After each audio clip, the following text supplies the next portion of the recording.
За да биде ефективно представувањето на граѓанските организации пред јавноста, но и во медиумите, треба пред се да биде стратешки и обмислено.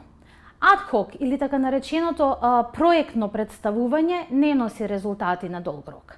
Заради тоа, граѓанските организации треба да имаат јасно дефинирана мисија, односно што сакаат да постигнат и за кого работат, треба да го знаат проблемот и да кажат какво решение нудат, треба да ги знаат целните публики, да имаат стратегија како од точка А да стигнат до точка Б, односно да ги постигнат целите кои што ги имаат зацртано и да градат константни релации како со јавноста, така и со медиумите. Граѓанските организации и медиумите си требаат едни на други, заради тоа што граѓанските организации поседуваат информации и експертиза кои што на медиумите може да им помогнат во покривањето на секојдневните пораки.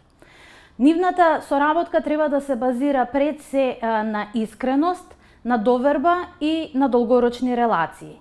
Тие заеднички можат да покренуваат прашања од јавен интерес, можат да лобираат кои донесувачите на одлуки да донесат одлука која што е во корист на пошироката јавност, но и можат да повикуваат на одговорност доколку се донесени одлуки кои што не соодветствуваат со барањата и потребите на граѓаните.